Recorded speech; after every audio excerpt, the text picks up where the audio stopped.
পুকুর থেকে আজকের কি মাছ তুললাম সেটাই দেখবো বন্ধুরা আজকের এই ভিডিওর মাধ্যমে। বন্ধুরা সকালবেলা চলে এসেছি নিমতলার পুকুরে। আগামীকাল রবিবার পুকুরে জাল হওয়ার কথা ছিল, কিন্তু আমার শরীর খারাপের কারণে পুকুরের সব নেট আমি তুলতেও পারিনি, তাই পুকুরে জাল করা হয়নি। তাই আজকে চলে এসেছি পুকুর পাড়ে। এসে পুকুরে নেমে পড়ে যে নেটটা থেকে আমি মাছ তুলবো সেই নেটটার কাছে চলে এসেছি। এই নেটটার জলটা গুলিয়ে আছে, তো নেটটা প্রথমে ধারে চাগিয়ে নিয়েছি। এবারে আস্তে আস্তে করে সব মাছগুলো হাত নেট দিয়ে গামলের মধ্যে তুলবো। বন্ধুরা এই নেটটায় মূলত বড় বড় গোল পিস সুবাঙ্কি আর কিছু আছে সাদা ল্যাকটেন মলি। তো এই মাছগুলো সব আস্তে আস্তে করে আমি গামলের মধ্যে তুলে নেবো, তারপরে এর মধ্যে থেকে মাছ বাঁচা যাবে। তার কারণ নেটটায় যেহেতু নোংরা আছে, সব নোংরাগুলো আগে ফেলে দিতে হবে। তারই মধ্যে এই নেটটাতে একটা বড় কিসিং মাছ ছিল, দেখো মাছটা লাফালাফি করছে। এই মাছটাকে আমি এখন পুকুরের জলে ডাইরেক্ট ছেড়ে দেবো, কারণ বর্তমান সময়ে এই মাছের কোনো ডিমান্ড নেই। আর এই মাছ ডাইরেক্ট থাকলে অন্য কোনো মাছ খেতেও পারবে না, কারণ ওর যেহেতু পিঠে বড় বড় কাঁটা আছে।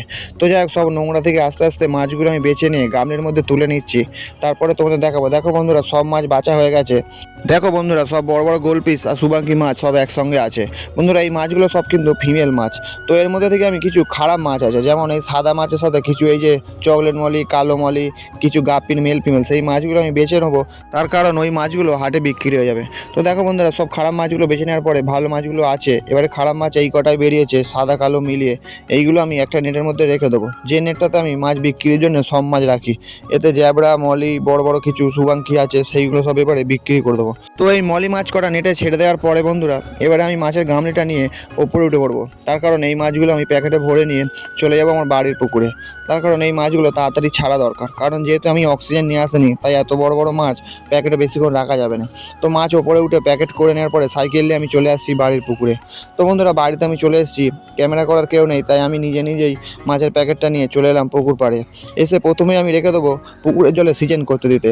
বন্ধুরা আগের ভিডিওতে অনেকবার বলেছি, আবার বলছি, যখন একটা পুকুরের মাছ আর একটা পুকুরে চেঞ্জ করবে, তখন কিন্তু পুকুরের জলে খুব ভালো করে সিজন করে নিতে হবে মাছগুলো। তো বন্ধুরা বেশ কিছুক্ষণ সময় হয়ে গেছে, এবার আমি মাছগুলো ছাড়বো। যেহেতু মাছের প্যাকেটটায় গ্যাস করা নেই, তাই বেশিক্ষণ আবার রাখাও যাবে না।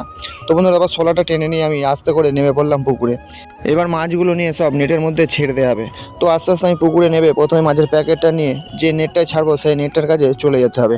বন্ধুরা আমার তো ইচ্ছা আছে এই সামনের নেটটাতেই মাছগুলো ছাড়বো, তার কারণ এই নেটটাতে আছে কিছু খেজুর মলি, আর আগে যে গোলপিস মাছের ব্রিডিং করেছিলাম সেই গোলপিস মাছের ফিমেলগুলো। তো প্যাকেটটা নিয়ে নেটের মধ্যে ঢুকিয়ে জলটা ভালো করে আমি সিজন করে নিচ্ছি, তারপরে আস্তে আস্তে করে নেটটায় আমি মাছগুলো সব ছেড়ে দেবো। বন্ধুরা এবারে দেখো আস্তে আস্তে সব মাছগুলো কিন্তু বেরিয়ে যাচ্ছে, তোমরা দেখতেই পাচ্ছ।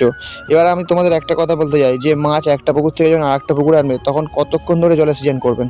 বন্ধুরা মিনিমাম 15 থেকে 20 মিনিট জলে ভালো করে সিজন করবেন। তারপরে মাছের প্যাকেটটা খুলে নেটের ভেতরে আবার প্যাকেটের মধ্যে বেশ কিছুটা জল ঢোকাবেন। আবার 3 থেকে 4 মিনিট রাখার পরে তারপরে আস্তে আস্তে মাছগুলো ছাড়বেন। তো বন্ধুরা আজকের ভিডিও এই পর্যন্তই। আবার দেখা হচ্ছে আগামীকাল অন্য কোনো মাছের ভিডিও নিয়ে।